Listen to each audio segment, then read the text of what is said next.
Okay folks, in this video we're going to have a chat about static analysis using tools. Specifically we're going to focus on the most common areas these tools are applied, which is in component and integration testing.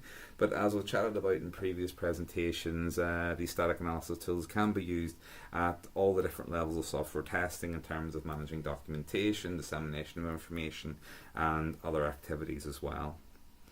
So, coming back to the likes of our component integration testing, one static analysis tool, which you're actually probably quite familiar with, is the use of a compiler, probably Java in your case. So, why is it considered a static analysis tool? Well, first of all, because it builds a symbol table. Hopefully you've chatted about that one in a little bit more detail in your programming class, but the examples we're going to focus on here is pointing out incorrect usage in your syntax, or we have non-compliance to coding language conventions or syntax. So our first example of this, we can see from the screenshot, we have a number being declared. It's an integer, but it's been declared as if it was an object or an instance variable. That poses a problem whenever we try to use that non-static variable inside a static method. So obviously those two things don't blend together, and we can see that's flagged as an error by the compiler here. So an underline on the code and then a description of the error in our static analysis tool output. A similar example here, we have another number which is an integer that's been declared. We're trying to print it out. But while this number has been declared, it hasn't actually been initialized with the value. So if we haven't initialized with the value, we've got nothing to actually print out. So again, we have a red underline indicating a problem here, and a corresponding error message letting us know what the actual issue is, and hopefully give us an idea on how to fix it. In this example, the previous two examples we've looked at what we call errors, and by error we mean that if that code is executed, it will cause a failure or a crash.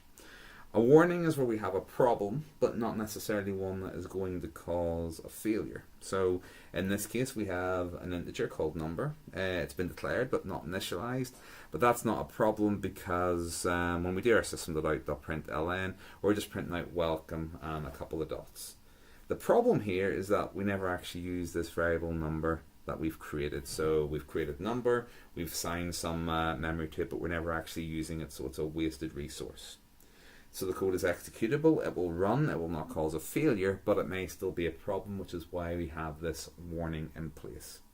So we can see that's done with a yellow underline and a caution symbol rather than this slightly scarier red underline and red stop symbol. That leads us nicely into the use of static analysis tools to enforce coding standards as well, and by that we mean programming rules, naming conventions. There's lots of different standards we have out there depending on the software development environment, Java, PHP, a number of others, or even the organization that's using those technologies may have their own rules as well. A couple that you may be familiar with just from working with Java is class names, for example. We expect those to all start with a capital letter. Variable names tend to start with a lowercase letter and follow the camel case methodology. We also use indentation quite a lot, where we have different programming structures. For example, our main method, all the code, or should I say all the instructions associated with that main method are indented by 1 within it. Inside that main method we could have an if statement, for example, so any code associated with that if statement is again further indented by another tab mark. So here's some simple examples of coding conventions that we may want to enforce. Why do we actually do it? Well, it stems from this fact that 80% of the lifetime cost of a piece of software comes from maintenance, and if we think about that in terms of a period of time, it means that the developer who's wrote the piece of software initially is probably not the person who's going to be working on it throughout the lifetime of the product itself. So we need code that's easy to read, easy to use, so that when we pass it from developer to developer, from teams to teams, or organizations to organizations, it's easily understandable, people can get their head around it quickly and conduct whatever work they need to on that piece of code. So in a nutshell, it saves a lot of time and effort if code is written well in the first place, and by using automated tools to enforce these standards, it's a nice way of enforcing that. So there's a number of different standards checkers that we can use depending on the language. Most can be integrated into IDEs, which is really handy. And here we'll have a look at a couple of examples. So on the left here we have an example of PHP. Don't need to worry too much about what the code says, but here we can see that we have one line highlighted in red, and in this one we have a space before and after this variable called priority. So in PHP, that code will compile just fine, but it's not standard convention to have spaces where they've been put in there. So that's why that line is highlighted as a problem. Yes, the code will run, but no, it's not been written in line with the typical PHP standard. Here we can see possibly a slightly more familiar example from Java using the code style enforcer. So here we have a parameter of type string called message. Parameters are just fancy names for variables.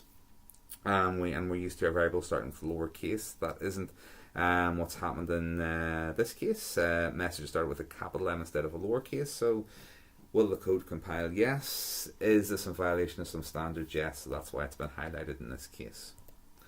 The final example we have has a few of these standards issues in it. They're all highlighted in yellow there with the corresponding issues described underneath. Just to pick one example from this slide, we can see here on the sys outline we've got hello there, the number, and then we've got closing quote, a plus sign and a 9, so concatenation operation. But it's an issue because Java, we typically expect to see a space between the quote and the plus on the 9. So again, will it run? Yes, it will compile and execute and we'll get the desired result. Is it written in line with our typical Java standards? No, it's not, and that's why it's been flagged as an issue in this case. With all this chat about automated testing tools, it's worth taking a moment just to highlight that non-automated checking does exist, or should I say has existed. The problem is there are so many rules for so many different programming languages that trying to do it manually often will fail. There's just too much to physically check by an individual person or even a team of people. So if we don't use automated tools, the issues we have is going to take much longer. We're probably not going to find as many issues as we would have had using the automated checker, and it's going to need a lot more resources to actually conduct. So where possible and where reasonable, we should be using automated tools to carry this kind of standards checking. Okay. So far we focused very much on the small picture, identifying individual issues in parts of the code.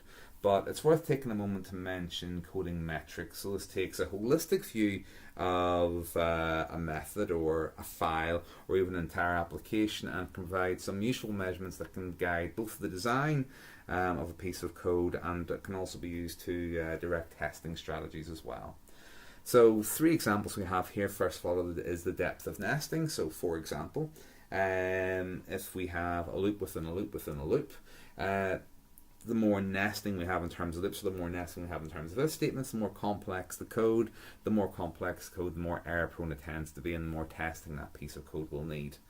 Cyclomatic testing, we cover this in more detail in a separate presentation, but in a nutshell, it looks at the number of decisions taken through a piece of code to identify the the unique number of possible paths through that code. The more paths we have, the more complicated the code. Again, the more testing and so on that will be required to check that. Finally, a little bit more crude than the previous 2, but even just looking at the total number of lines in a piece of code can give an idea on its complexity. So, why do we care? So we've mentioned a couple of these already, and it all comes down to 2 things. Looking at the design of the code as they're being created and evaluating changes that are made during the system. So this can be both used to determine design decisions. So we could have, for example, 3 different options that we could go for, and we could use these coding metrics to decide which one we should go for. All 3 give an indication on the complexity of the piece of code, and for many reasons, most of them self-explanatory, we want to go for the simplest option possible. So a cyclomatic complexity measured on each one of those, whichever gives the least number, would usually be our decision. Likewise, when we're having a look at a completed piece of code for testing, we'll want to identify the areas or the methods or blocks of code that are the most complex, because that's probably where we're going to need to focus our testing. The simpler the code, the less likely we're going to have problems. The more complex code, the more likely we're going to have issues there. So the more tests that we should conduct. So there's several different types of structural measures. We'll talk about most of these in more detail in future presentations, but control flow is really what we've been having a look at today, looking at how the code executes the various paths through a piece of code, and looking at the metrics associated with that, such as the number of lines or the cyclomatic complexity. Data flow structure, it really focuses on how a piece of data changes throughout different operations in an application, and that in itself is some of the data structure as well. Cyclomatic complexity we've also mentioned, but it's going to be the focus of the next presentation. So folks, that's that video to a close. As always, if you have any questions, do please drop me an email. Otherwise,